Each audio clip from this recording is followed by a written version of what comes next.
দেখুন, তারা বলতে পারছে সবকিছুর পিছনে এই ঘটনার যে ছাত্রীটি প্রকাশ করতে পেরেছে, হিম্মত দেখিয়ে এফআইআর করতে পেরেছে, তার জন্য চেন রিয়াকশন শুরু হয়েছে। কসবার ঘটনা এটা একটা হিমশৈলের চূড়া মাত্র। এই ঘটনা বাংলার কলেজে কলেজে চলছে।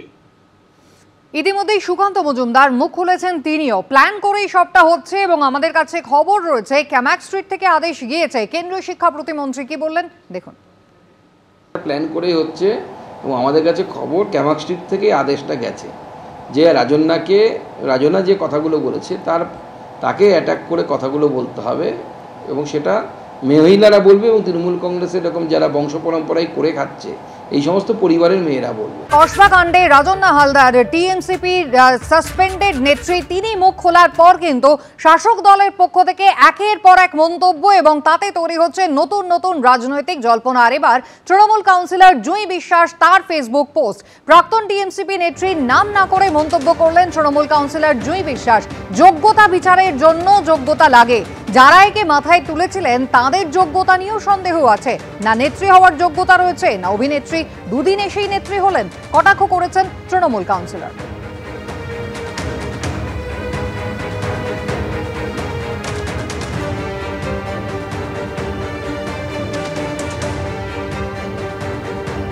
অন্যায় হয়ে থাকে সেই ভাষাভাষার কথা কেন বলছেন? নির্দিষ্টভাবে বলুক কার বিরুদ্ধে অভিযোগ রয়েছে, সেই নামগুলো উনি প্রকাশ করুন, সেই প্রমাণপত্র নিন, সেই প্রমাণ নিয়ে আপনি পুলিশ প্রশাসনের কাছে যান বা দলকে। যখন উনি এখন তো সাসপেন্ডেড, কিন্তু যখন উনি দলে ছিলেন দলের সভাপতিকে চিঠি লিখে জানিয়েছিলেন যে এই ধরনের ঘটনা ঘটেছে, তা যদি থাকে চিঠি প্রমাণ সহকারে তিনি সেটা প্রকাশ করুন। তাহলে কেন এরকম করছেন তিনি, আপনার কি ব্যাখ্যা? দেখুন, আমি জানি না কার কি পার্সোনাল এজেন্ডা আছে, কার কি পার্সোনাল রিভেঞ্জ আছে কারোর উপরে, সেটা তো বলা সম্ভব নয়। যদিও আমার সঙ্গে কেউ অন্যায় করে থাকেন সে তো আমি চুপ করে থাকবো এত বছর। যে ভিকটিম আমরা দেখেছি বেশিরভাগ ক্ষেত্রেই তাদের মুখ টিভির পর্দায় দেখানো হয় না, কিন্তু এক্ষেত্রে তো তিনি সেজে গুজে যথেষ্ট পরিমাণে চিৎকার করে করে বলছেন। আমার এখানে কিছুটা ডাউট লাগছে যে এখানে অন্য কোনো কিছু ব্যাপার রয়েছে।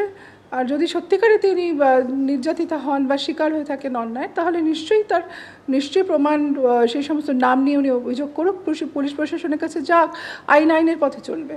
আমার দুঃখ লাগছে এইখানেই যে আমাদের এই সময় দাঁড়িয়ে ধর্ষকের বিরোধিতা করা উচিত। আমাদের একসঙ্গে মিলে এই ধর্ষকের মতো আরো যে দাদারা রয়েছে তাদের বিরোধিতা করা উচিত, কিন্তু আমরা এইখানে দাঁড়িয়ে এখনো পর্যন্ত এমন পরিস্থিতির মধ্যে রয়েছি যে একে অপরের বিরোধিতা করছি এবং যার বিরোধিতা করছি সেও তৃণমূল কংগ্রেস, যে বিরোধিতা করছে সেও তৃণমূল কংগ্রেস।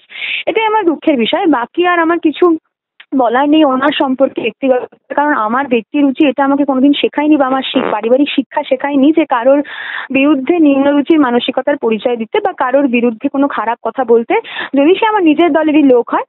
তা আমি এই বিষয়ে ওনার সম্পর্কে কোনো কথা বলবো না, সেটা ওনার মনে হয়েছে উনি বলেছেন, আমার মনে হচ্ছে আমি বলছি। আমাকে মাথায় তুলেছে তো মমতা বন্দ্যোপাধ্যায় আর অভিষেক বন্দ্যোপাধ্যায়, তাহলে উনি যদি মমতা বন্দ্যোপাধ্যায় অভিষেক বন্দ্যোপাধ্যায়ের যোগ্যতা নিয়ে কথা বলেন সেটা তো তাহলে দিদি এবং দাদার দেখা উচিত। আমি এইটাই আশা রাখবো দলের কাছ থেকে। এর আগে কসবা কাণ্ডে মুখ খুলে দলের রোষে পড়েছিলেন রাজন্না। অভিযোগ করলে এই কমপ্লেনিং কিডের তকমা দলকে কালিমালিপ্ত নয়, শুদ্ধ করাই তাঁর লক্ষ্য। রবিবার এবিপি আনন্দ স্টুডিও এসে কান্নায় ভেঙে পড়েছিলেন সাসপেন্ডেড টিএমসিপি নেত্রী রাজন্না হালদার। প্রথম বিষয়, আমার অভিযোগ দুটো ক্ষেত্রে ছিল। এক, যে তৃণমূল ছাত্র পরিষদের অন্দরে এরকম অনেক মনোজিৎ মিশ্ররা লুকিয়ে আছে, তাদেরকে শনাক্ত করে দল তাদের জন্য নির্দিষ্ট শাস্তি ব্যবহার করুক। আর দ্বিতীয় বিষয় হচ্ছে আমার বিকৃত ছবি এআই করা বিভিন্ন এইসব দাদারা, মনোজিৎ মিশ্রের মতো দাদারা তাদের জুনিয়রদের ফোনে হোয়াটসঅ্যাপে পাঠাতো এবং পাঠিয়ে পৈশাচিক আনন্দ উপভোগ করত। অতীন ঘোষের কন্যা প্রিয়দর্শিনী তিনি বলছেন যে দলকে তুমি এখন জ্বালালে, মানে কসবা কাণ্ডটা ঘটলো বিশেষ করে সময় নিয়ে প্রশ্ন তুলে দিয়েছেন তিনি। 21শে জুলাইয়ের সঙ্গে এরকম একটি ঘটনাকে যুক্ত করে দেওয়াটাই প্রথম বড় অপরাধ। আর দ্বিতীয় বিষয়, আজকে আমি বক্তব্য রেখেছি, প্রতিবাদ করেছি, শুধু এই প্রতিবাদ নয়, মনোজিৎ মিশ্রের মতো দাদারা রয়েছে সেই প্রতিবাদও করেছি, সেই বক্তব্যও তুলে ধরেছি দলের কাছে। তাই জন্যে আজকে বিভিন্ন মেয়েরা আমার কাছে এসে বলতে পারছে দিদি তুমি ঠিক বলেছো, এরকম আরো অনেক দাদারা রয়েছে।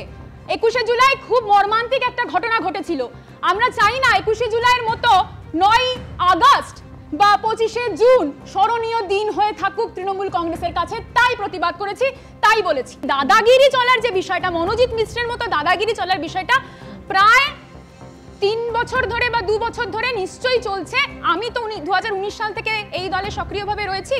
আমি যবে থেকে এসেছি তারপর 2023-এর পর থেকে আমি এই সক্রিয় চলাটা খুব ভালোভাবে দেখতে পাচ্ছি। এই মুহূর্তে দাঁড়িয়ে প্রাসঙ্গিক হোক নারীর নিরাপত্তা কলেজ প্রেমিসেসে, সেই কারণে আমি এবং প্রান্তিক চক্রবর্তী চিঠি দিয়েছি বিসিসিআই কে, প্রধানমন্ত্রীকে, সিএম কে, এডুকেশন মিনিস্ট্রিকে, এবং সেই চিঠিতে এটা উল্লেখ করা রয়েছে এবং সেই চিঠিতে এটা বলা রয়েছে যে কলেজে ফিমেল গ্রিভান্সের নেই। কেন নেই, কেন থাকবে না? মনোজিতের যোগ্যতাই নেই ওই কলেজে চাকরি করার মতো। যোগ্যতা যার নেই সে কি করে ওই কলেজে চাকরি পায়? আমার প্রশ্ন এখানে। আজকে মনোজিৎ যদি যোগ্যতা সম্পন্ন হতো, ওই কলেজে যদি চাকরি পেত, আমার কিন্তু এই প্রশ্ন থাকতো না। আমি কিন্তু এই প্রশ্ন তুলছি মানে দল বিরোধী এটা নয়, আমি কিন্তু দলের একনিষ্ঠ কর্মী। বারবার এটা আমাকে প্রমাণ দিতে হচ্ছে, সীতার ওই ধরনী ফাঁক হয়ে যাওয়ার মতো এটা আমি বলছি না। আমি এইটা কথাটাই বারবার তুলে ধরছি, আমি দলকে শুদ্ধিকরণ করার জায়গায় নিয়ে আসছি। আমি এই দায়, আজকে মনোজিৎ মিশ্রের দায় আমিও এড়িয়ে যেতে পারি না। সেই প্রসঙ্গে যদি বলে থাকে তাহলে আমি অপরাধী, 100 বার আমি অপরাধী। আমি অপরাধী বলে আমি ভুলকে ভুল বলছি, আমি ঠিককে ঠিক বলছি, আমি অন্যদের মতো বলছি না। ওটা রাজন্যার আসল ছবি। রাজন্যা এখন ফেসে গিয়ে বলছে এই করা বিকৃত ছবি, আমাকে এটা প্রমাণ দিতে হবে।